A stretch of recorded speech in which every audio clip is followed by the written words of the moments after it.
What is going on, everybody? It's your boy Gsluke here with a prize picks preview for round 1 at the Fortinet Championship. Going to start this off with a review of Silverado Resort and Spa to give you an idea of what to expect from playing conditions. We'll move into the weather, see whether there's a huge impact on play from that perspective, and then go ahead and wrap it up with everyone is looking for our top 3 props here for Thursday. So beginning with the golf course, Silverado is on the easier end of the spectrum with a scoring average of 0.95 shots under par, which in terms of an actual score is a 71.05 average. With the fairway percentage, it's well below average. In fact, 10% lower. They're at a 55.3% clip. Now, this will be important to remember for later. That equates to 7.7 fairways hit. So when we take a look at the fairway board, the average of 7.7 should be in mind.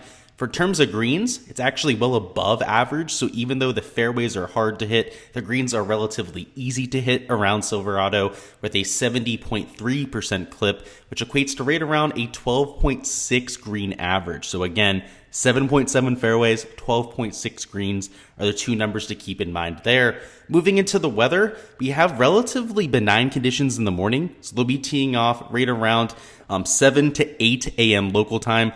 I believe the earliest tee time might be 7 a.m. The latest tee time is closer to 9 a.m.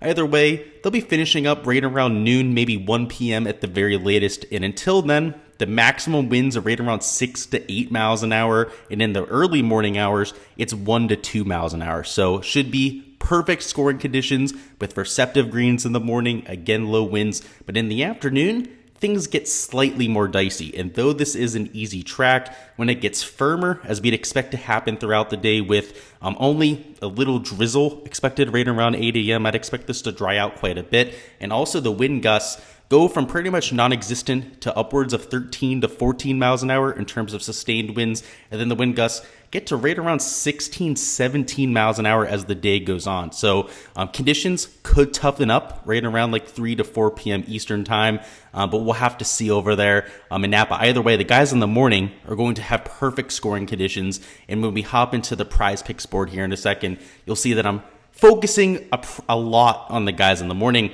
So the first few props that we'll talk about, we're going to start with birdies or better. The first guy I want to talk about is Cameron Davis. So he's teeing off in the morning, a 7:44 a.m. local time tee time. So it says 7:44 a.m. Eastern. That's actually incorrect. They'll be teeing off over there on the West Coast. But Cam Davis loves the bent POA surface. Those are the sort of greens that you have around this venue. It's a relatively short venue that has 4 par 5s, and with somebody of Cameron Davis's length, will be easily able to reach all 4 par 5s. Also, there are 3 par 4s with less than 365 yards. So he could potentially take driver out on those holes and at least put it up near the green. He's going to have more than enough opportunities to go out there and succeed. At the end of last year, was coming in with a torrent stretch of form, multiple top 25s in a row, was in that 9 and 10K range on Draftkings for a lot of events as a result. And overall, I project him for well over 5 birdies alongside a lot of the elite tier guys, like a McNeely, for example, who's at 5. I mean, I project Davis for more birdies than McNeely, for example. I mean, up there with guys like Hideki. Even Max Houma, I think, should also be up there at 5. We're going to talk about him here in a second. He's an elite of the elite level birdie or better percentage player. So I think this might get bumped by the end, a little bit later on in the evening. So make sure you get on this prop as early as humanly possible. But love Cameron Davis over there, along with Max Houma. So let's talk about Houma now. Now, Homa's playing in the afternoon. You can see he has a 1:05 p.m. local time tee time. So that'll be actually like 4 p.m. over here on the East Coast. But what I like about Houma is he's a past champion. Won this event last year. Hit the over at 4.5 in 3 out of his 4 rounds. The only round he didn't go over was in round 2 where he made 3. Outside of that, made 6 or 7 birdies in pretty much all the other 3 days. So was on a roll around here. Clearly likes the place.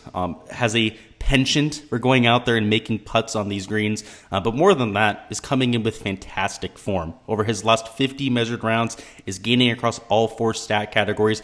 A fantastic putter, great approach player, which we've been, accustomed to seeing over the last few years for Max Houma.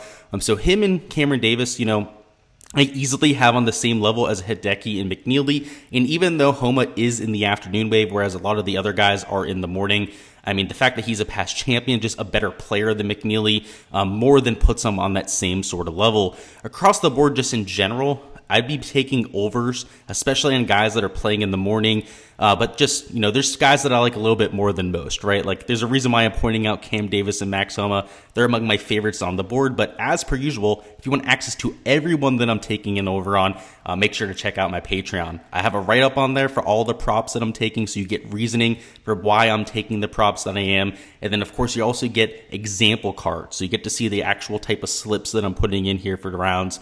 You can tail them if you want to, but more importantly, you can see how I'm thinking through the slate. In terms of strokes, I think it's a little bit more accurate, I do have to say. Not a ton that stick out. There's, I believe, 3 or 4 that ended up pointing out to my guys down on Patreon.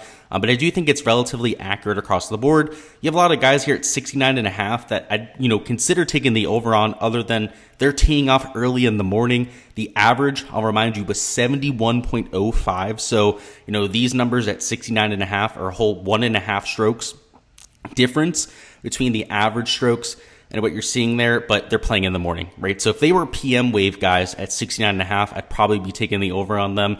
And you can see that trend throughout the board. I mean, average level players like a Stuart Sink, Tom Hoagie, Chris Kirk, for example.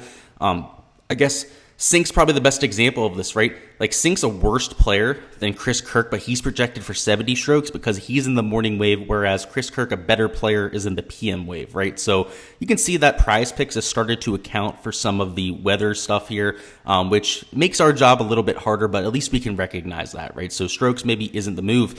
Birdie or better matchup, there's a few that I like here, but I'll remind you guys, birdie or better matchups are volatile. You really only want to target the matchups that have huge discrepancies. A board that I love attacking, though, is greens and regulation. And the one guy I'm going to pick on here is Cory Connors, and I love Cory. He's by far the best iron player in this field, but the average was 12.6 greens in 2021. And Cory, he's an elite level iron player, but to project him for 14.5 greens is borderline outrageous. I mean, all he has to do is miss 4 out of his 18 greens and he hits for us. That's a few tee shots that are offline. That's hitting a fringe rather than a green at some point. That's hitting one bad shot out of a round. It's, the percentages here are like 60% under, if not like 65% under, 35% over. I love our chances at hitting here. I love Cory Connors in general, right? But the number here is just outrageous. Even 14 for Hideki is pretty outrageous as well. Just the fact that we can hit at 14 greens, 14 out of 18 greens is an outrageously good day around any course on tour. Just really is the cherry on top. So we're taking that, but across the board, with a 12.5 average, you can imagine there's a lot of unders I like. And the guys in the morning, they're going to have more receptive conditions, so I'd expect them to hit a few more greens than the rest of the field. But the PM guys here at 13.5, PM guys even down at the bottom at 13 greens are guys that I consider taking the under on. It's a hard golf course when you miss. That's not hard when you miss the fairway, but it's hard when you're in the trees, right? So, if you're missing 20, 30 yards offline, like pretty much any golf course, you're going to have a hard time getting a green in regulation. They're about average sized, so you can still miss a green, right? It's not like St. Andrews, for example, when you can go out there and you have like 14,000 square foot greens. They're right around 6,000 square foot. I just think the board's a little too high here. I think it's set up for unders for sure. And with fairways, there's not one I specifically want to point out here. I do have a bunch on my Patreon page, but it's also too high. The average is 7.7 fairways. So when you have guys that are below average accuracy guys, like a McNeely, for example, who's another one I took, just to give you an example one. I guess Harris English, I'll give you another. You take the under on because the average is 7.7 and they're below average accuracy players. So that's the thought process here. There's a bunch of guys you can take across the board. There's in fact one over that I was considering here with fairways hit. But greens of regulation, fairways seem like good spots to fade. Birdie or better matchups, I just don't like them to begin with. So I'm not going to be playing much of them in my personal cards, but there are a few matchups that make sense. I love some of the overs here in birdie or better. Some of the unders on strokes, but there's only like 1 or 2 of them.